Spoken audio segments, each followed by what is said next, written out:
All right, and we are live. So, hello everybody. Today we're talking about data parallelism, starting from the zero, whatever chapter. Um, and First and foremost, let's quickly review what the problem that we had before. So, we examined data parallelism across multiple GPUs, but we could play only with small models. The reason why is we fit entire model on a single GPU, and worked that worked fine for like 1B models, probably 8B models, as we can see on the picture. But if we want to work with very very large models, we no longer have the memory to for gradients. We no longer have memory for activations. We can well sometimes for very very large models we might not even have enough memory for the weights. So, today we will try to examine how we can shard the memory for the weights, for gradients, and for the optimizer states, not activations. So yeah, types of zero. There are three types of zero. Um, and now I'm kind of wondering why it's zero. Does anyone know like what zero stands for? RO is probably redundant, like maybe zero redundancy optimizer, something like this. Whatever. All right, we can figure it out later offline, but types of zero. Zero one is when we shard only the optimizer states. Zero two is when we shard optimizer states and gradients. And zero three is when we shard optimizer states, gradients, and weights. Um, and where's activations? So let's quickly overview what happens and why we can't really shard activations. We have a global batch.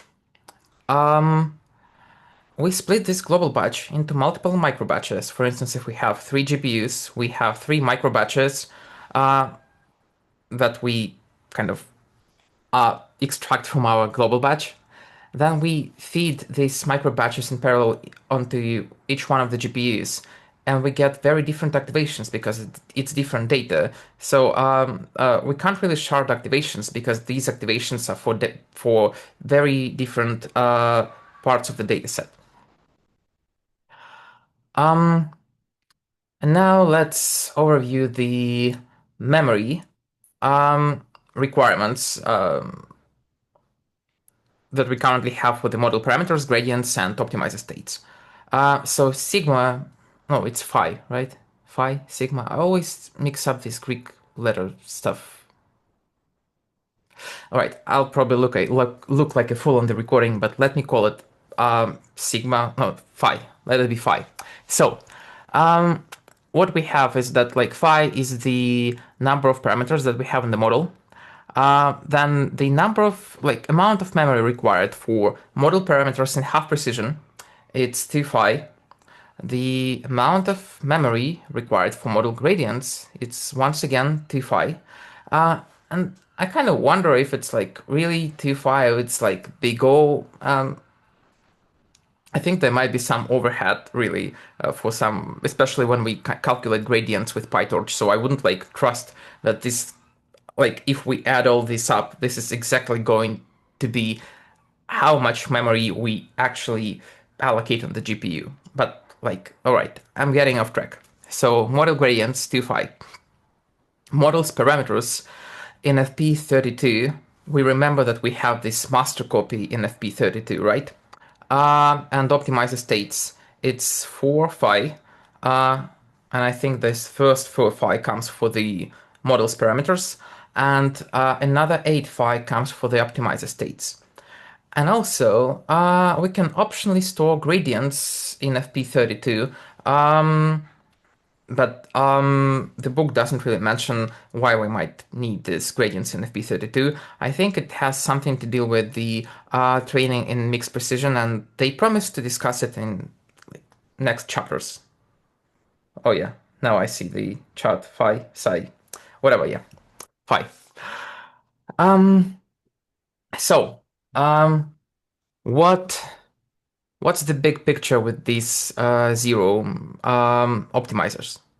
Our baseline is in memory 2 phi plus 2 phi plus k phi, and here k, to my best understanding, is this like model parameters NFP32 and optimizer states. So it's like what? It's gonna be 12. Yeah, all right.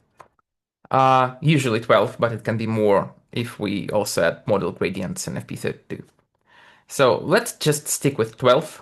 Um, so that's our overall memory. If we go with 0, 1, and we shard on the optimizer states, our equation is t phi plus t phi, and we kind of can shard this k phi by number of nodes. And if we go further and further, we can shard everything. And now let's dive deep into what one of each one of these zero thing is.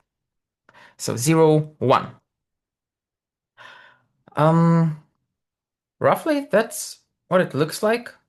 Let's try to walk through each step on the picture and try to make sense of it. So for the forward pass, we have our parameters in memory. That's always going to be there, at least for 0, 1 and 0, 2. And we have sharded optimizer states. That's kind of the picture represents what we currently have in memory. So we do our forward pass, we get our activations. Activations are not here because we can't really shard them, so we skip activations, but nevertheless, we do forward pass, we get activations. We do backward pass, we get gradients.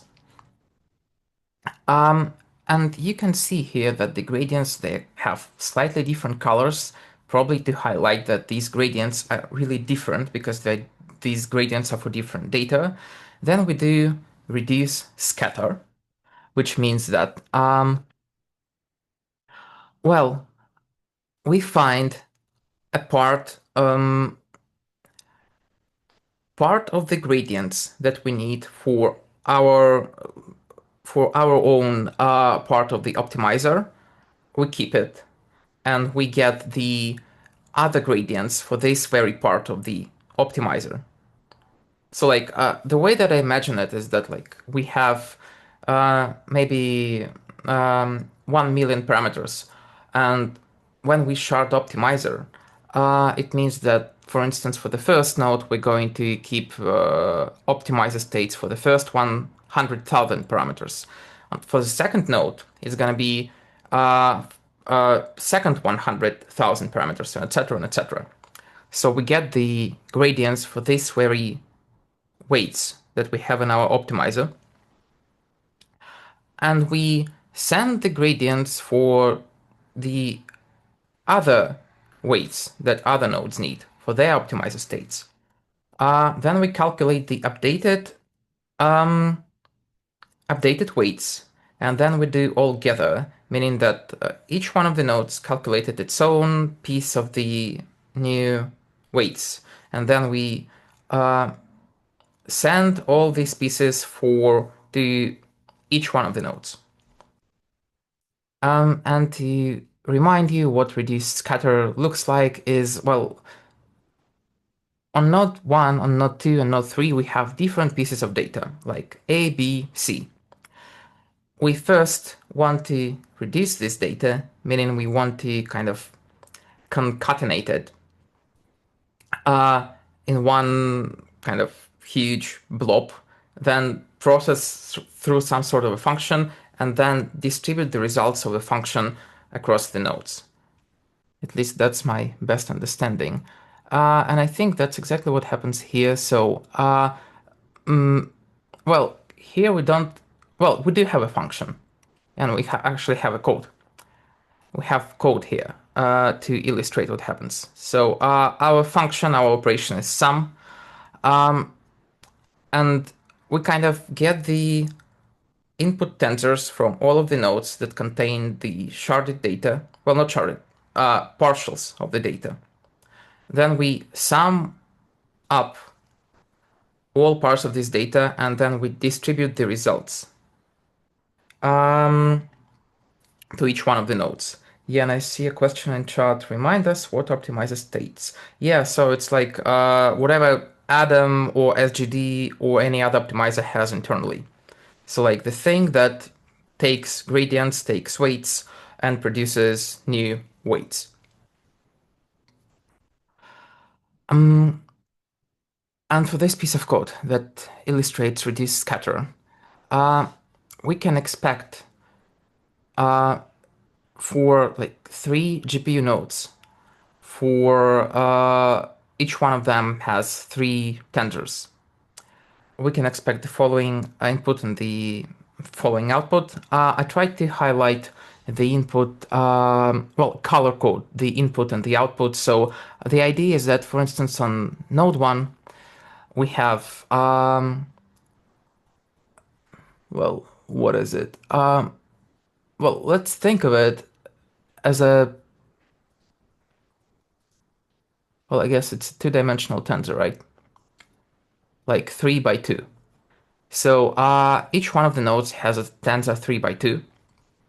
And we want the on the first node we want to have the sum of the first row of each tensor.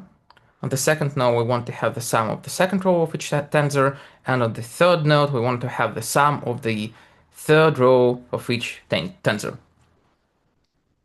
And that's kind of the basis of reduce scatter. All right, now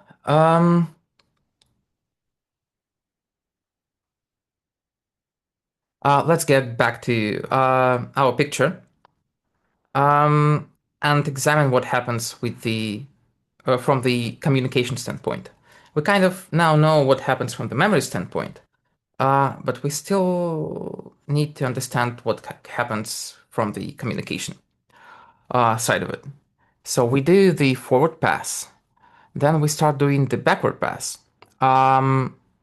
Meaning that we calculate the gradients for the last part of the layers.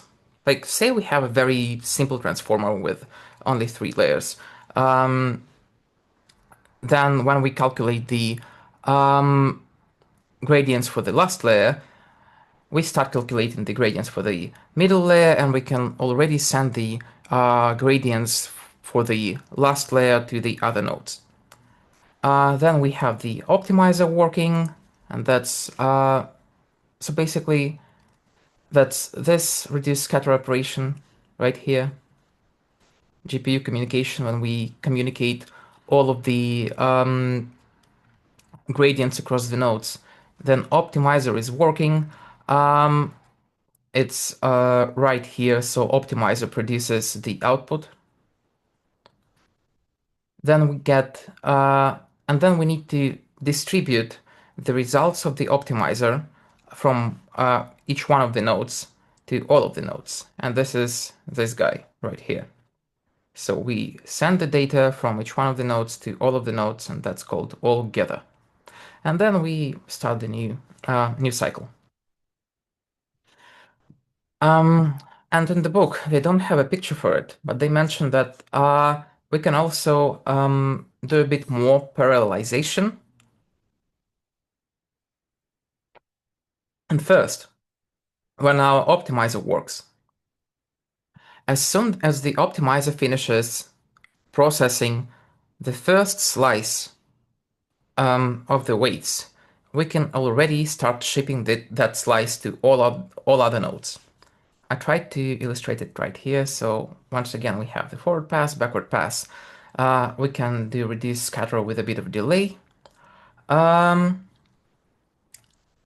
now, when our optimizer starts calculating the new weights, as soon as it finishes calculating the first slice, we can send this slice immediately to all other nodes. And the other optimization that they propose, and they don't have a picture for it, but I do, is that we can also start the new forward a bit earlier. So, for instance, well, we calculated the. First, we need to remember that we split the optimizer states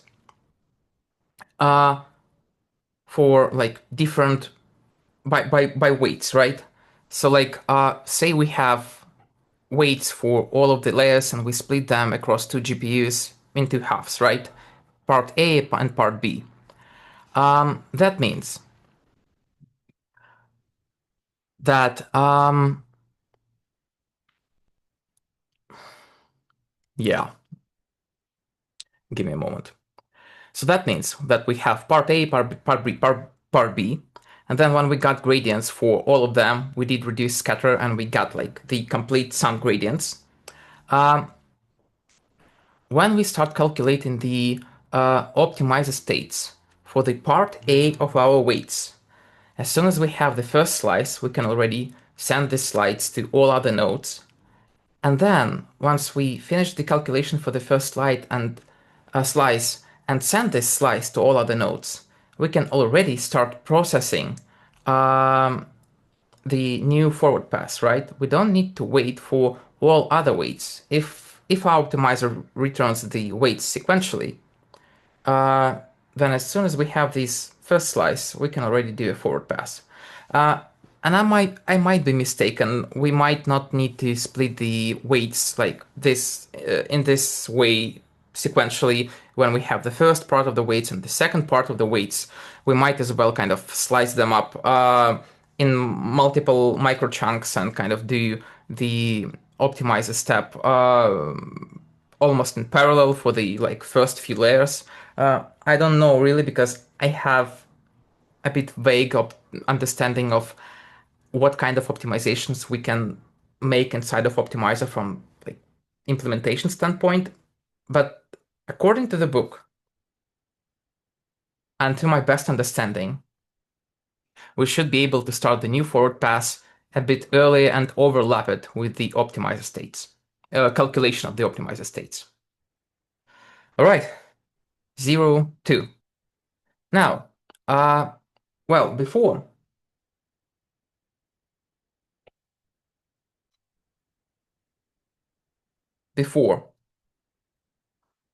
we sharded the optimizer states, but we still kept gradients for uh, the entire sequence.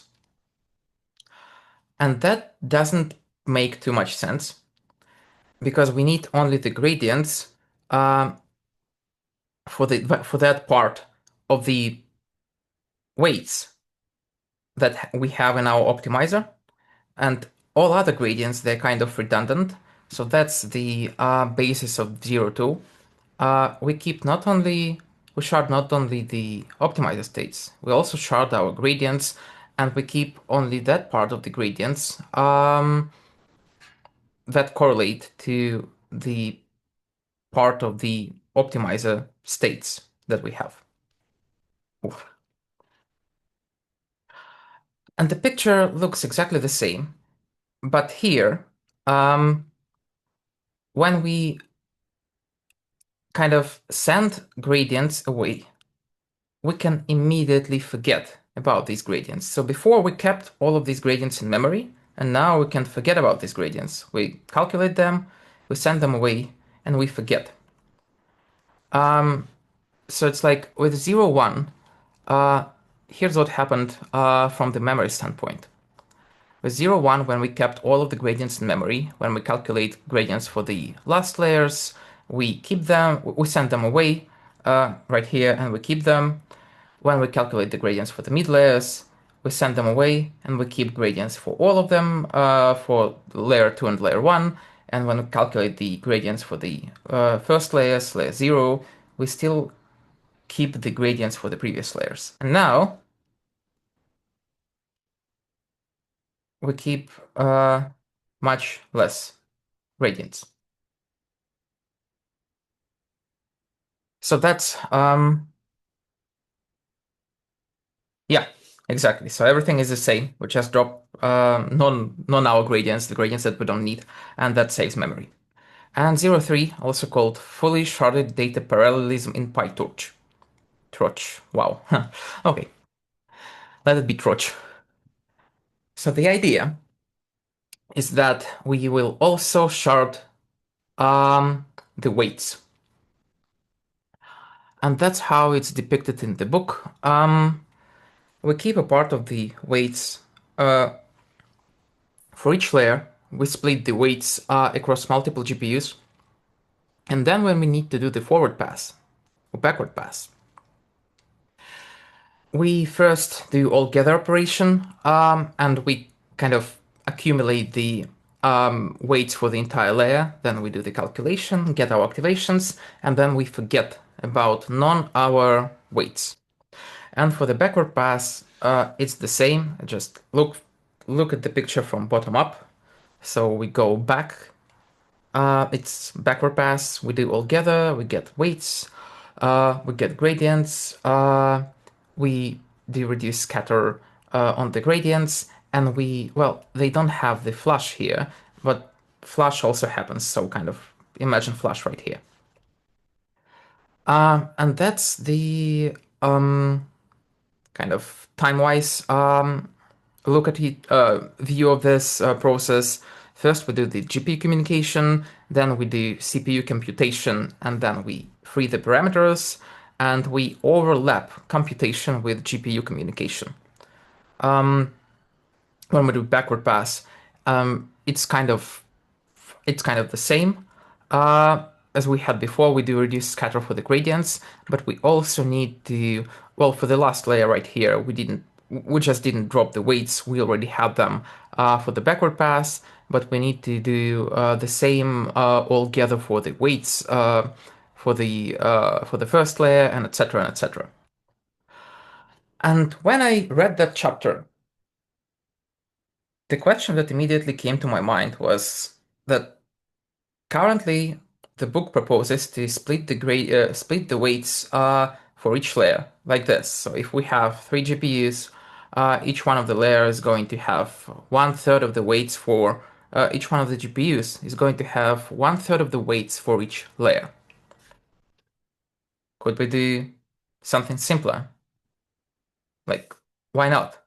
Why couldn't we keep the weights for layer 0 on GPU 0, weights for layer 1 on GPU 1, and etc. etc.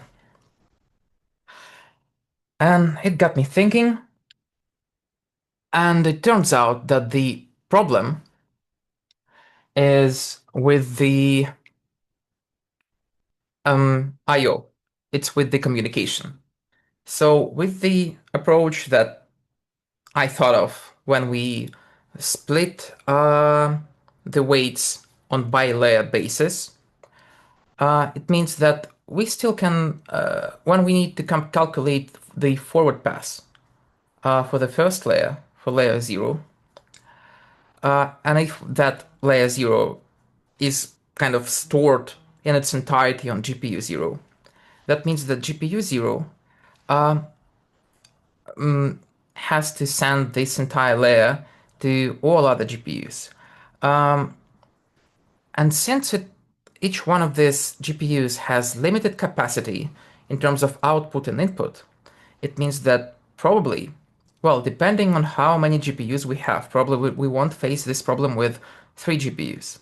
But if we have like 500 GPUs, that means that the bottleneck is going to be the input-output capacity bandwidth of our GPU 0.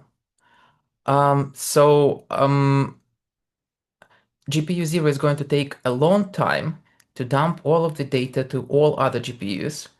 And while these other GPUs are staying idle, we can parallelize it to a certain degree by overlapping, sending the data from each one of the GPUs. But we can't really do everything in parallel, because if we send all of the weights in parallel and receive all of the weights in parallel, then we're going to have all of the weights in our memory, and we don't have memory for that, right? So the whole point of 0 is that we can get something and forget.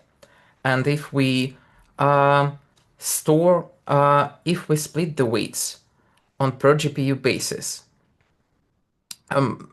per layer and per GPU basis, as I thought of, then we either have to face the delays, because each one of the GPUs has to kind of dump all of the weights to and distribute all of the weights to all other GPUs.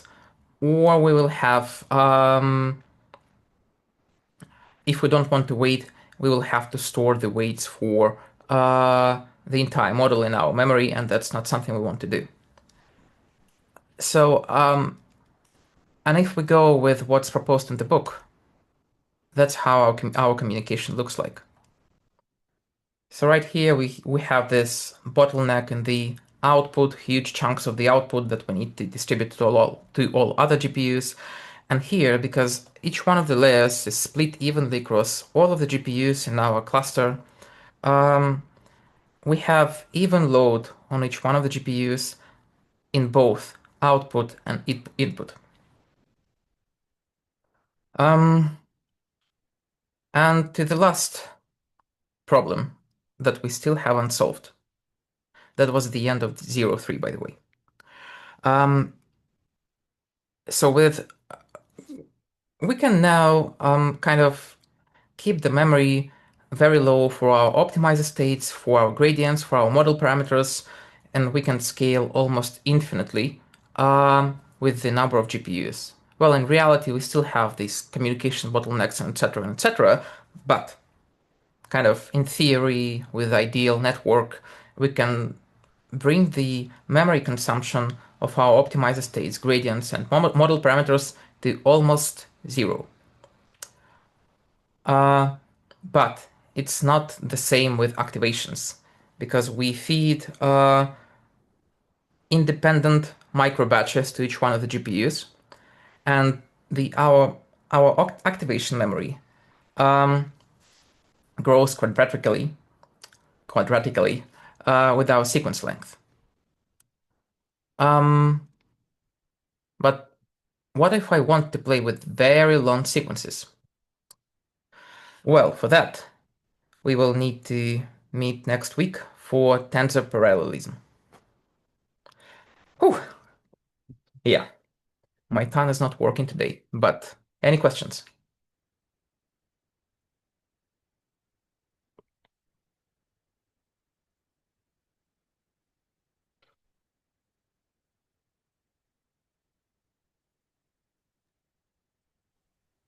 Yeah, sure. I'll upload it to YouTube. How does this work with skip connections? Or maybe it just does work automatically. It just seems to be that maybe there is some overhead.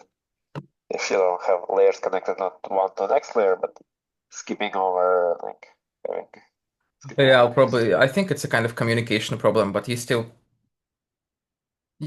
can do this stuff, right? It just you need to be very smart about which layers you keep. So probably you'll need some sort of scheduler or something. I'm not sure.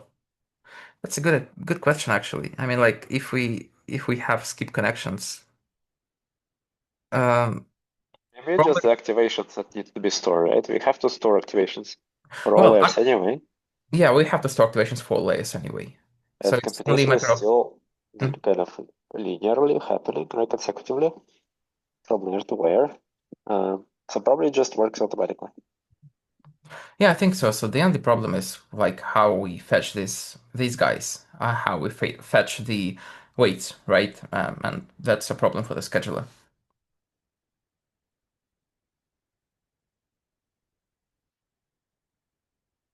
Okay, do we have any numbers when it is suitable to use 0, 1, 2, 3? If it is NVLink or InfiniBand. Uh, to be honest, I don't have a very good idea of on when to use 0, 1, 2, 3, really. I mean, like, I think that based on what we see, I think that 0, 3 makes sense. Oh, it's always a trade-off of communication versus memory, right? So, if you have a very small cluster and not and your model is not that big, probably it doesn't make sense to um, if we have small cluster, then communication is going to take well, for small cluster, actual communication is not going to take that long, right? So I think it's a matter of finding balance between communication and computation. I mean, does anyone have any like hands-on experience with 0, 1 to 3 to talk in depth about practical usage?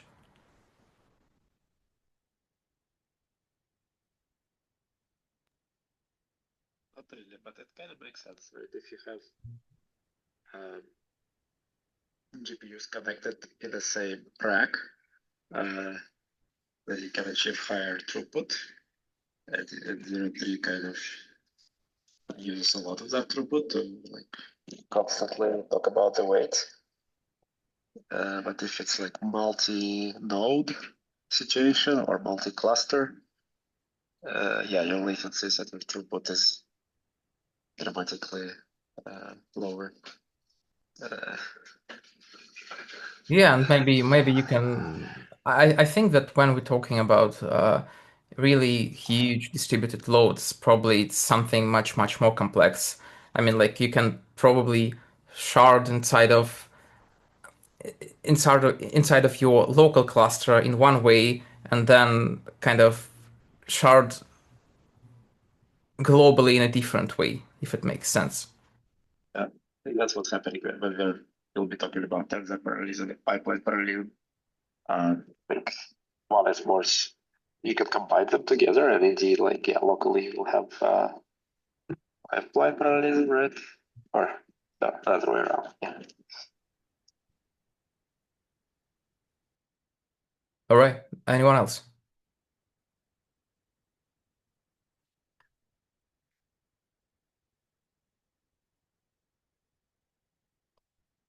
All right. I guess that's it. And thank you guys, and see you next week. And I stop sharing.